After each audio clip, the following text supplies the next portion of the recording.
should start. We've got your videos playing up on the screens. Yeah.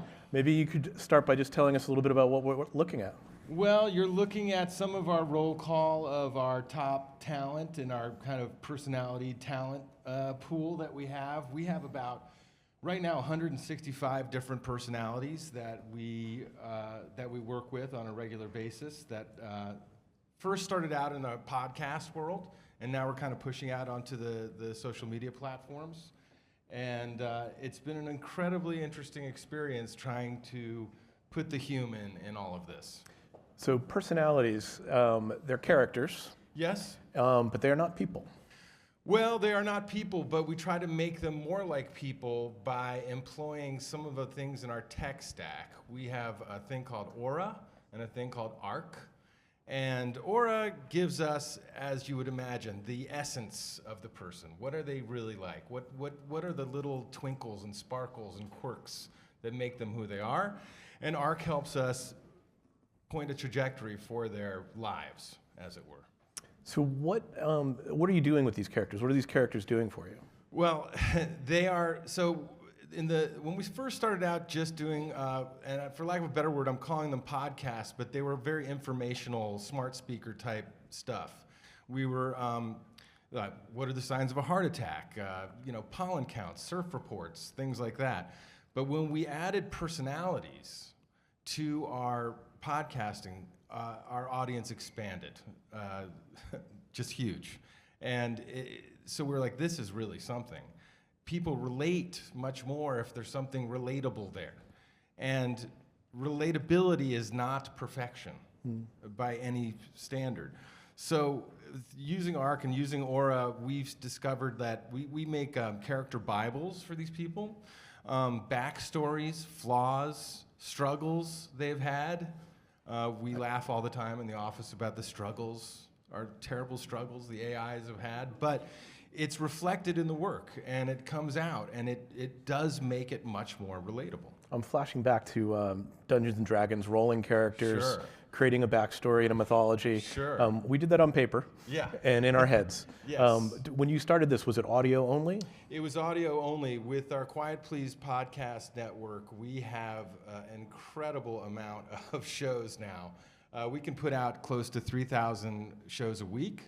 Some of that is really informational short stuff, like I said, surf reports, pollen counts, ski reports, things like that. But then there's long form stuff that we do, where it's a minimum of 3 episodes. There's a trailer, there's music, there's poster art. And from that information that we track, we go, this person deserves an Instagram account. This person deserves, and we start growing it from there. And we're trying to read the tea leaves all the time, watching how people are interacting and listening to these people. And we're also trying to track seasonal interest. You had a speaker up here earlier that was talking about the cycle of when people are listening, what are they interested in at different times of year. This is a hot time of year because this is Christmas time. People are listening and they want to know cooking tips, they want to know gardening things, they want to know all kinds of stuff. So we're trying to accommodate them by having a personality, as many personalities as we can. Right now we have about 165. We aim to have over 1,000 by May, and that's a lot of fun. And you're transparent about this. You're not passing them Totally. off as real people. Not in the least. In the podcast space, the first paragraph, they say, by the way, I'm AI. That doesn't mean I'm bad. It just means I'm super smart at this, and I can see through. I'm not biased. I can help with this subject matter that we're digging into. Sumit just said a little while ago that he was worried about the world being filled with artificial experiences, artificial interactions. True. Are the interactions that you are having with your audiences, are they artificial because they're with these characters? Well, I think if it's informational stuff that we're doing, we want that to be true information. We want it to be accurate. We want it to be useful to people. Now, you do see this crazy thing where people are spending a little bit too much time with their AIs. Now, you were mentioning earlier that can have a good effect because it knows what you like. It knows what you're interested in. On the other hand, it can give you a little myopia in terms of not seeing the whole picture. And I think everybody in this room has probably challenged their ChatGPT to be a bit more critical. Yeah. I mean, we at Worth have done stories on people having relationships with their AIs. Yes. It's very popular. That's not the business that you're in or you want to get into. No, it's not, but we would like to. It is a big business. I mean, It it's is. very No, profitable. I mean, I think it will be, but not in a creepy way. If I can put it like that, we want them to be helpers, partners, friends, allies, as you navigate your way through the world. And we're trying to get better and better at that every day. I mean, my experience at my company at Inception Point AI, it's a very human-driven thing. We are trying to make products for people to use and to enjoy and to learn and to interact with. And although I'm using this amazing, powerful tool, it's a very human experience as far as I'm concerned. I talk about this all the time, that I was a dyslexic kid growing up, and I was terrified to write. I was terrified. And then the word processor came along, and suddenly I could just write without fear of not spelling. And I feel like AI is that times a billion. And it's going to unlock the potential for people who feel trapped or limited, and maybe they're not so good at this or not so good at that. Suddenly they have a tool that might free them up, and suddenly you're actually pretty good at quantum mechanics. Maybe you are. Who knows? Yeah. Nobody knows if they're good at even if you are, nobody would know. You don't know. Or even worse, you would be good at it and bad at it at the same time. True. Quantum joke, anyone? One, okay. You got one. So you were trained as a director. Yeah, I was actually an actor. Growing up, I was an actor, and then And you were replacing yourself with characters now. I am. They take direction so much better. Mostly. Cheaper Mostly, too. Cheaper too. Well, that's another part of our business model is we always joke about riches in the niches. There is content for everybody. If you're interested in raw milk, if you are interested in mountain climbing, if you are interested in mountain climbing with sunglasses on, it costs us less than $1 to make one of these. If 20 people listen to it, we're all right. That's how it's working. And then, of course, we really want to get out into YouTube is where we're going. And you're not there now. We're just putting our toes in the water, but it's one of those things you want to do it right. I mean, it's such a massive platform. It needs to be done correctly, and it's not something you just want to go into willy-nilly. The podcasting space is a little gentler. You can fail more publicly and pick yourself up, dust yourself off, and you haven't had a massive loss. But I think in YouTube and in Instagram, to a larger extent too, you want to be on point. So we've seen the videos. It's funny, I think in an audio experience, I don't think anybody really cares. We've been talking to Alexa for years. Yeah. She's got a little bit of personality, Yeah. so does Siri. I think when it becomes video and it's an actual person that looks pretty darn real, Sure. That's where people start to say, is this a future? And then is this just the first step in a world of AI slop? Well, I'm sure you've heard that term. Yeah, I've heard that. I'm familiar with the term. As my children like to tell me all the time, as long as it's good, I don't care. I think people know when they're being led around by the nose. We are Really? Have you been paying attention to our electoral cycle lately? That's something else. That's a whole other story. That's right. We don't have that much time. No, we don't. I've only got 6 minutes left on the clock. So, AI slop. So, what do I have to say about that? There is certainly AI slop, and part of that I think is just people using the tools out there and then throwing it up on the wall and playing around.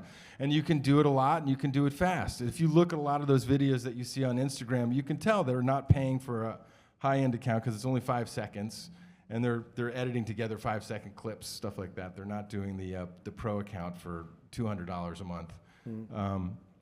But what was your question? It was just AI slop, and I think the thing that differentiates you is that there's a message you're trying to deliver. There's content and information that you're trying to have these characters convey. Definitely. And then ideally it goes down better because you can relate to the character giving you the information. Definitely. And there's been some weird so we came up with one of our characters. His name's Ollie Bennett, and he's a sports guy. And we put him out there, and we had no intention of anything but doing sports stuff with him, but men started liking him a lot. He's very handsome. He's walking around with his shirt off a lot. And he's getting a lot of likes. And am I going to dissuade them from doing that? No. I mean, it's fine. Will that change the kind of content that we make for that character? Maybe. Maybe. But I mean, we're not trying to be malicious about it. We're just trying to listen to what people want. Well, so you're responding to market forces. Sure. And audience and likes, which Sure. is how social media sort of works right now. Sure. And we've seen how it can distort human lives. Yeah. In order to chase the like, in order to Sure. meet expectations. I mean, right down to how people dress and how they Sure. film themselves. You know, it almost seems like you're bypassing all of that, but have the same feedback loop in place. Well, here's the thing. One of the pre-questions that you asked before I got here was, what wouldn't you hand off to AI? And risky content is where we kind of draw the line. I won't do hard news. You know, I won't really do sports statistics at this point. AI screws that one up all the time, and people get very angry about that. So I'm not gonna do that. I'm gonna try to stay where its talents are strongest. And I always say, if it's not doing it today, wait 3 weeks. It'll probably do it well then. Yeah. I mean, you're thinking cooking videos. Definitely. So where we want to be going next with this is like one of our personalities, Claire Delish, has a good following on Instagram. We want her in the kitchen with you, helping you cook. We want Nigel Thistledown, our gardening expert, to be in the garden with you, telling you why your roses are dying and what you can do about it. And we've started building the platforms to be able to do that. It's really exciting. It's just such a fascinating mix because I'm sure there's some people that are really creeped out by this. Yeah. In the room right now. But I mean, the New York Times cooking app isn't creepy. No. It's super useful. It's text driven, and occasionally they do some videos. Sure. Sometimes they have personalities mixed in, and it's a utility and it's delivering content. You could have the same service delivered, but it's delivered through a character, not an app. That you already have kind of a relationship with. Yeah. So your Nigel Thistledown might know your preferences already from the time you've spent interacting and the questions you've asked him. You're really interested in this plant this year. Let's go do it. Your soil content is a little bit off. The pH in your soil. It's just amazing what's going to happen. I know there's a lot of gloom and doom about this. I know there's a lot of fear about this, but I feel like there's a lot of hope and sunshine potentially about it too. And they're not really interactive at this point. No, but we're so close. Okay. We're really close. We have it as an audio chat feature now. I can start talking to these characters.